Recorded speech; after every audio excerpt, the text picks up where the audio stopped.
Chapter 29. The Black Spot Again.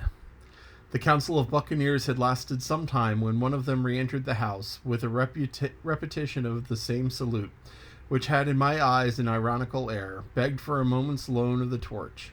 Silver briefly agreed, and his emissary retired again, leaving us together in the dark. "There's a breeze coming, Jim," said Silver, who had by this time adopted quite a friendly and familiar tone. I turned to the loophole nearest me and looked out. The embers of the great fire had so far burned themselves out, and now glowed so low and duskily that I understood why these conspirators desired a torch. About halfway down the slope to the stockade, they were collecting in a group, and one held the light, another was on his knees in the midst, and I saw a blade of an open knife shine in his hand, with varying colors in the moon and torchlight. The rest were all somewhat stooping, as though watching the maneuvers of this last. I could just make out that he took a book as well as a knife in his hand, and was still wondering how anything so incongruous had come into their possession, when the kneeling figure rose once more to his feet, and the whole party began to move together toward the house. "Here they come," said I, and I returned to my former position, for it seemed beneath my dignity that they should find me watching them. "Well, let 'em come, lad, let 'em come," said Silver cheerily. "I've still a shot in my locker." The door appeared, and 5 men, standing huddled together just inside, pushed one of their number forward. In any other circumstance it would have been comical to see this slow advance, hesitating as he set down each foot, but holding his closed hand right in front of him. "Step up, lad," cried Silver. "I won't eat you. Hand it over, lubber. I know the rules, I do. I won't hurry a deputation." Thus encouraged, the buccaneer stepped forth more briskly, and having passed something to Silver from hand to hand, slipped yet more smartly back again to his companions. The sea cook looked at what had been given him. "The black spot. I thought so," he observed. "Where might you have got in the paper? Why, hello, look here now. This ain't lucky. You've gone and cut this out of a Bible. What fool cut a Bible?" "Ah, there," said Morgan. "There, what did I say? No good it'll come of that, lad," I said. "Well, you've just about fixed it now among you," continued Silver. "You'll all swing now, I reckon. What soft-headed lubber had a Bible?" "It was Dick," said one. "Dick, was it? Then Dick can get to prayers," said Silver. "He's been a slice of luck, has Dick, and you may lay to that." But here the long man with the yellow eyes struck in. "Belay that talk, Silver," he said. "This crew has tipped you the black spot in full council as in duty bound, and you turn it over as in duty bound, and see what's wrote there. Then you can talk." "Thank you, George," replied the sea cook. "You can always was brisk for business, and has rules by the heart, George, I am pleased to see." "Well, what is it anyway?" "Ah, depose, that's it. Is it? Very pretty wrote, to be sure. Like print, I swear. Your hand to write, George? Why, it was you getting quite a leading man here in this crew. You'll be captain next, I shouldn't wonder. Just oblige me with that torch again, will you? The pipe won't draw." "Come now," said George. "You don't fool this crew no more. You're a funny man by your account, but you're over now, and you may step down off that barrel and help vote." "I thought you said you knowed the rules," returned Silver contemptuously. "Leastwise, if you don't, I do, and I wait here, and I'm still your captain, mind, till you outs with your grievances, and I reply. In the meantime, your black spot ain't worth a biscuit. After that, we'll see." "Oh," replied George, "you don't be under no kind of apprehension. We're all square, we are. First, you made a hash of the cruise, then you be bold to say no to that. Second, you let the enemy out of this here trap for nothing. Why did they want out? I don't know, but it's pretty plain they wanted it. Third, you wouldn't let us go to them upon the march. Oh, we see through you, John Silver. You want to play booty. That's what's wrong with you. And fourth, there's this here boy." "Is that all?" asked Silver quietly. "Enough, too," retorted George. "We'll all swing in sun-dry for your bungling." "Well, now, look here. I'll answer these 4 points. One after another, I'll answer 'em. I made a hash of this cruise, did I? Well, now, you all know what I wanted, and you all know that if I'd been done, we'd aboard the Hispaniola this night as ever was, every man of us alive and fit and full of good plum duff, and the treasure in the hold of her, by thunder. Well, who crossed me? Who forced my hand? Who was the lawful captain? who tipped me the black spot the day we landed and begun this dance. Ah, it's a fine dance, I'm with you there, and looks mighty like a hornpipe in the rope's end of the execution dock by London town, it does. But who done it? Why, it was Anderson, and Hands, and you, George Mary, and you're the last above the board of the same meddling crew, and you have the Davy Jones insolence to up and stand for captain over me. You that sank the lot of us, but the powers. But this tops the stiffest yarn to nothing. Silver paused, and I could see the faces of George and his late comrades in these words that had not been said in vain. That's for number one, cried the accused, whipping the sweet sweat from his brow, for he had been talking with a vehemence that shook the house. Why, I give you my word, I'm sick to speak to you. You've neither sense nor memory, and I leave it to fancy whether your mother's was that let you come to the sea. See, gentlemen, gentlemen of fortune. I reckon tailors is your trade. Go on, John, said Morgan. Speak up to the others. Ah, the others, returned John. They're a nice lot, ain't they? You say this cruise is bungled. Ah, by gum, if you could understand how bad it's bungled, you would see. We're that near the gibbet that has my neck stiff on thinking of it. You've seen 'em, maybe, hanged in chains, birds about them, seamen pinting 'em out as they go down with the tide. Who's that, says one. That? Why, that's John Silver. I knowed him well, says another. And you can hear the chains a jangle as you go about and reach for another buoy.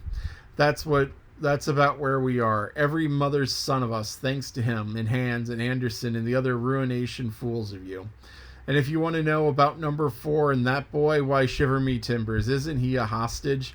Are we going to waste a hostage? No, not us. He might be our last chance, and I shouldn't wonder. Kill that boy? Not me, mates. And number 3? Ah, well, here's a deal to say, number 3. Maybe you don't count it nothing to have a real college doctor to see you every day. You, John, with your head broke, or you, George Mary, that had the og shakes upon you not 6 hours agone. And has your eyes the color of lemon peel to this same moment on the dock? And maybe, perhaps, you didn't know there was a consort coming either. But there is, and not so long till then, and we'll see who'll be glad to have a hostage when it comes to that. As for number 2, why don't you make a bargain? Well, you came here crawling on your knees to me to make it. On your knees you came. You was that downhearted, and you was that starved too. If I hadn't, but that's a trifle. You look here, that's why. And he cast down upon the floor a paper that I instantly recognized. None other than the chart on the yellow paper with 3 red crosses that I had found in the oilcloth at the bottom of the captain's chest. Why the doctor had given it to him was more than I could fancy. But if it were inexplicable to me, the appearance of the chart was incredible to the surviving mutineers. They leaped upon it like cats upon a mouse. It went from hand to hand, one tearing it from another, and by the oaths and cries of the childish laughter with which they accompanied their exultation, you would have thought not only were they fingering the very gold, but they were at sea with it besides in safety. Yes, says one, that's Flint, sure enough, JF, and the score below with a clove hitch to it, so he done ever.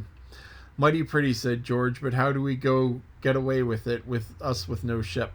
Silver suddenly sprang up and supporting himself with a hand against the wall. Now I give you warning, George, he cried. One more word of your sauce and I'll call you down and fight you. And how? Well, why, how do I know? You ought to tell me that you and the rest that lost me the schooner with your interference burn you, but not you. You can't. You ain't the intervention of a cockroach. But civil you can speak and shall, George Mary. You may lay to that. That's fair enough, cried the old man Morgan. Fair, I reckon so, said the old sea cook. You lost the ship, I found the treasure. Who's the better man at that? And now I resign, by thunder. Elect whom you please to be your captain now. I'm done with it. Silver, they cried. Barbecue forever. Barbecue for captain. So that's the tune, is it? Cried the captain. George, I'll reckon you have to wait another turn, friend, and you're lucky for you I'm not as revengeful a man. But that was never my way. And now, shipmates, the black spot. 'Tain't much good now, is it? Dick's crossed his luck and spoiled his Bible, and that's about all. I'll do to kiss the book on still, won't I? Growled Dick, who was evidently uneasy at the curse he had brought upon himself. A Bible with a big cutout? Returned Silver derisively. Not it, and don't bind no more ballad book. Don't it, though? Cried Dick with a sort of joy. Well, I reckon that's worth having, too. Here, Jim, here's a curiosity for you, said Silver. He tossed me the paper. It was all about the size of a crown piece. One side was black, for it had been the last leaf. The other contained a verse or two of Revelations. These words among the rest, which struck sharply home upon my mind. Without are dogs and murderers. The printed had been blackened with wood ash, which had already begun to come off and soil my fingers. On the black side had been written with the same material the word deposed. I have that curiosity beside me at this moment, but I have not a trace of writing now remains beyond a single scratch, such as a man might make with his thumbnail. This was the end of the night's business. Soon after, with a drink all around, we lay down to sleep, and the outside of Silver's vengeance was to put George Merry up for sentinel and threaten him with death if he should prove unfaithful. It was ere long I could close my eye, and heaven knows I had matter enough for thought in the man whom I had slain that afternoon. In my most perilous position, and above all in the remarkable game that I saw Silver now engaged upon, keeping the mutineers together with one hand and grasping with the other after every means possible and impossible, to make his peace and save his miserable life. He slept himself peacefully and snored aloud. Yet my heart was sore for him, wicked as he was, to think on the dark perils that environed and the shameful gibbet that awaited him. This is the end of chapter 29. Now, a gibbet is a gallows. It's where you hang people. And so people were often hung for piracy because, piracy usually involves murder and theft. And so they caught pirates, they'd bring them back and hang them. And they would hang them on display. So after they were dead, their bodies would just sort of hang there by the docks as a warning of, this is why you don't want to be a pirate, because if you get caught, your body will be here on display. And that's really kind of an old punishment, where they execute somebody in a public way and display the body in a public way to let everybody know that this is not what you do.